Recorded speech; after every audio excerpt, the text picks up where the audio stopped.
नमस्कार निराकार श्री सतगुरु चरणोत प्रोत परवेश एक अनेक विस्तार रब नमस्कार भूता चरण घट घट में परवेश धन धन मेरे सतगुरु पूर्ण गुरु महताब बार बार करो वंदना नमस्कार हर बार। आप न आते जगत में जल मरता संसार जग तारण को आ गए मेरे पूर्ण गुरु मेहताब।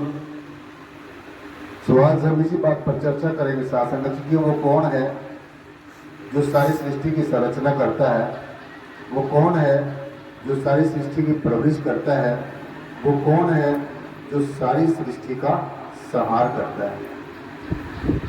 तो कोई ना कोई तो है, हमें इसका पता है या नहीं है वो एक अलग बात है, लेकिन कोई ना कोई तो इस सारी सृष्टि को बड़े अच्छे ढंग से, सुचारू ढंग से, व्यवस्थित ढंग से इसको अपने तरीके से चला रहा है।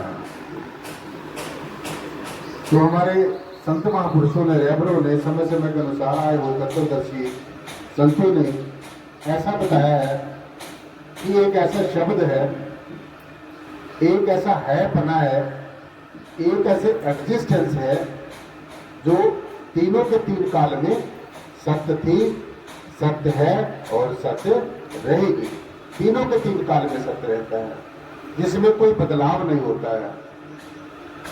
तो ऐसा वो कौन सा शब्द है जिसको शब्द कहा है, परमात्मा कहा है, निराकार कहा है, ब्रह्म कहा है, मालिक कुल परमात्मा कहा है। अनेकों नामों से ऐसी सत्ता को सबने परिभाषित किया है। अलग अलग परिभाषाएं अलग अलग धर्मों में, अलग अलग वेदों, शास्त्रों, ग्रंथों, उपनिषदों, पुराणों, महापुराणों में दर्शाया गया है। लेकिन ये बात हमें अच्छी तरीके से समझ लेनी चाहिए कि कोई ना कोई तो है, चाहे हम किसी भी नाम से पुकारें और चाहे हम ना भी पुकारें, चाहे हम कहें चाहे ना भी कहें, वो सत्ता तो सासंग जी अपना काम अपने तरीके से कर ही रही है। सो ऐसी सत्ता को हमारे ब्रह्मज्ञानी आत्मदर्शी संत महापुरुषों ने एक शब्द कहा है कि एक ऐसा शब्द है, शब्द धरती, शब्द आकाश, शब्द शब्द भया प्रकाश, सकल सृष्टि शब्द के पास है। यानी कि कोई ऐसा शब्द है जिसको हम ये ब्रह्म कह रहे हैं, ये निराकार कह रहे हैं, किसी को शब्द भी कहा गया है, परम तत्व भी कहा गया है, परम सत्ता भी कहा गया है। सो क्या हमने कभी देखा है ऐसे शब्द को? क्या हमने कभी महसूस किया है? क्या सिर्फ हम सुनते सुनते तो नहीं रहे? क्या हमने इस बात को बखूबी जाना है? बस इस बात की बात है, यही एक विशेष बात है। हम पढ़ते रहे, लिखते रहे, सुनते रहे, सुनाते रहे, वो एक अलग बात है, क्योंकि परमेश्वर की शान में, सदगुरु की शान में कुछ कहना, कुछ सुनना, इससे बढ़िया बात कुछ नहीं है। लेकिन सबसे इम्पोर्टेंट और महत्वपूर्ण बात यही है कि क्या हमने इस वास्तविकता को जाना है? बस यही बात है। क्योंकि मान तो हर एक जीव भी रहा है, ऐसा कोई सृष्टि के ऊपर कोई ऐसा जीव नहीं है जो परमात्मा को मानता नहीं। सभी मानते हैं। कोई डर के कारण मानता है कि अगर परमात्मा को ना माना, ना पूजा की, ना पाठ किया, ना कोई हमने सत्संग में गए तो हमारा कहीं अहित ना हो जाए। कुछ लोग ऐसे भी हैं।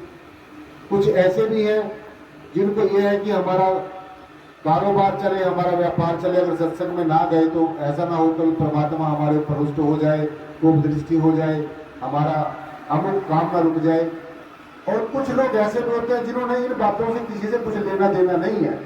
वो सिर्फ एक काम के लिए सत्संग में जाते हैं, एक रहस्य को जानने के लिए सदगुरु की शरण में जाते हैं कि हमें आनंद की प्राप्ति कैसे हो, हमें सुकून कैसे मिले, हमें हमारा जीवन आनंदमय कैसे हो, मंगलमय कैसे हो। और जो जीव इस उद्देश्य को लेकर सत्संग में आते हैं कि हमें आनंद प्राप्त हो, हमें सुकून मिले, तो ऐसे जीव निश्चय ही सासंग जी अहोभाग्य वाले होते हैं, उनके बड़े अहोभाग्य होते हैं। सो आज आप जितने भी बहने भाई यहाँ पर आए हैं, मैं समझता हूँ इसी उद्देश्य के लिए आए हैं ये जो हमारा जन्म मरण का जो चक्कर है, जो हमारे ऋषि मुनि ये कह रहे हैं कि 84 लाख जन्मों से ये जीवात्मा ऐसे ही अनेकों शरीर धारण करती आई है। कभी शरीर ये जीवात्मा ने 1 तत्व का शरीर धारण किया, कभी 2 तत्व का शरीर धारण किया, कभी 3 तत्व का शरीर धारण किया, कभी 4 तत्व का शरीर धारण किया। सुशासन जी जितने भी इस मनुष्य देह से पहले इस जीवात्मा को जितने भी शरीर मिले हैं, उनमें ये अपने पंथ नहीं कटवा सकी, उनमें ये अपने स्वरूप को नहीं जान सकी, क्योंकि जो मनुष्य जोनी से नीचे शरीर है उनमें न ज्ञान हो सकता है और न उनमें विवेक होता है, न हमें अच्छे की और बुरे की फर्क होती है। तो सिर्फ और सिर्फ यही एक ऐसा शरीर है जो हमें परमेश्वर ने 84 लाख जन्मों के बाद एक कीमती सौगात दी है। ये जो नर नारायणी देह कहा गया, इस नर की देह को नारायणी देह कहा गया है, नर नारायणी देह को कहा गया है।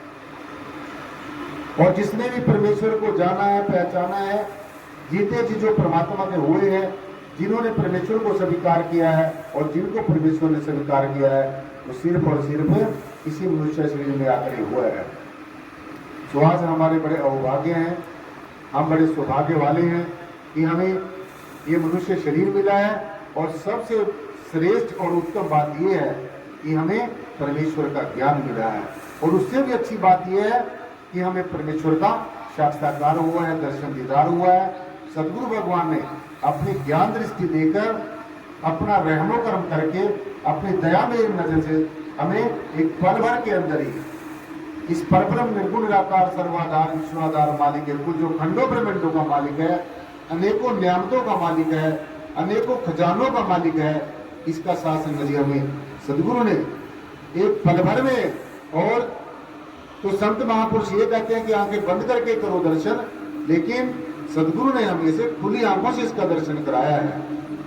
तो निश्चय ही हम सबके बड़े अवभाग्य हैं। सो ये जो परम तत्व है जिसको हम ये शब्द कह रहे हैं, शब्द धरती, शब्द आकाश, शब्द शब्द व्या प्रकाश, यानी कि ये यही वो शब्द है जिसके अंदर धरती भी है, जिसके अंदर अग्नि, वायु, जल, आकाश, 5 के 5 जो तत्व है इसी ब्रह्म के अंदर ही है, इसी से पैदा होते हैं, इसी के अंदर स्थिर रहते हैं और अंततः इसी के अंदर विलीन हो जाते हैं। तो यही वो शब्द है जिसकी तरफ हमारे संतों महापुरुषों ने इशारा किया है कि शब्द धरती, शब्द आकाश, शब्द शब्द व्या प्रकाश। और इसी शब्द की कृपा से ये जो सारे का सारा अखिल ब्रह्मांड है, ये सारी की सारी जो परमेश्वर की सल्तनत है, जो सारा का सारा परमेश्वर का साम्राज्य है, ये प्रकाश में होता है। यही वो शब्द है, यही वो हैपना है, यही वो एग्जिस्टेंस है जो हर जगह एग्जिस्ट करती है। सृष्टि का कोई भी ऐसा कण नहीं है जहां पर ये परम सत्ता, ये निर्गुण निराकार सर्वाधार विश्वाधार परम तत्व नहीं है। तो आपने इसको बाखूबी जाना है, पहचाना है। इसकी कैसी अजीब लीला है, इसका शासन जी कैसा अजीब रहस्य है। जब ये प्रकट होता है, इसके अंदर एक स्वतः ही एक हलचल होती है। प्लीज भाई, इस परम तत्व के अंदर, इस निराकार ब्रह्म के अंदर अपनी ही मौज से कोई करता धरता नहीं है। जैसे भी हमें डॉक्टर साहब बता रहे थे, कानपुर से आए हुए अपने अमलाल जी, कि इसके अंदर एक स्वतः ही एक हलचल होती है अपनी मौज से, क्योंकि ये किसी के अधीन नहीं है। दुनिया की सभी चीजें इसके अधीन है, लेकिन ये परम तत्व, ये निर्गुण निराकार सर्वाधार विश्वाधार परम तत्व किसी के भी अधीन नहीं है। यह सबको प्रभावित कर सकता है, लेकिन इसको कोई प्रभावित नहीं कर सकता है। ये आदि है, अनंत है, इसकी कोई शुरुआत नहीं है जहां से इसको बता दिया जाए कि यहां से शुरू होता है। इसकी कोई शुरुआत नहीं है, इसका कोई मध्य नहीं है और इसका कोई अंत नहीं है। ये सर्वे सर्वा है, सब कुछ है। इसी परम तत्व के होने से, इसी निर्गुण निराकार सर्वाधार विश्वाधार ब्रह्म के होने से शासन जी सब कुछ है, और इसके ना होने से कुछ भी नहीं है। तो इसलिए जब इसकी मौज होती है, इसके अंदर जो हलचल होती है और स्वतः ही होती है, कोई बाहर की कोई ऐसी कोई करामात नहीं है, कोई ऐसी रिद्धि सिद्धि शक्ति नहीं है, कोई ऐसा चमत्कार नहीं है कि जो इसको प्रभावित करके ये कह दे कि ये परमात्मा तो ये कर। ये अपने आप में स्वतंत्र है, अपने आप में परिपूर्ण है, अपने आप में कंप्लीट है एंड एब्सोल्यूट है। ये इसकी कितनी मैं आपको खासियत सुनाऊं शासन जी, अड़िग है, अडोल है। आप इसको देख रहे हैं कि बिल्कुल ये अड़ुग है, अडोल है और परिपूर्ण है और कॉम्पिटेंट है, समर्थ है। ये परमेश्वर, ये निर्गुण निराकार विश्वाधार ब्रह्म जहां चाहे, जैसा चाहे, जिस भी रूप में चाहे, जितना भी चाहे, जब चाहे, ये सब कुछ करने में समर्थ है। तो जब आपको इस ऐसी परम सत्ता का ज्ञान हो गया तो शासन जी अब मैं समझता हूं कि अब और कुछ ज्यादा बड़ी बात समझने की जरूरत नहीं है।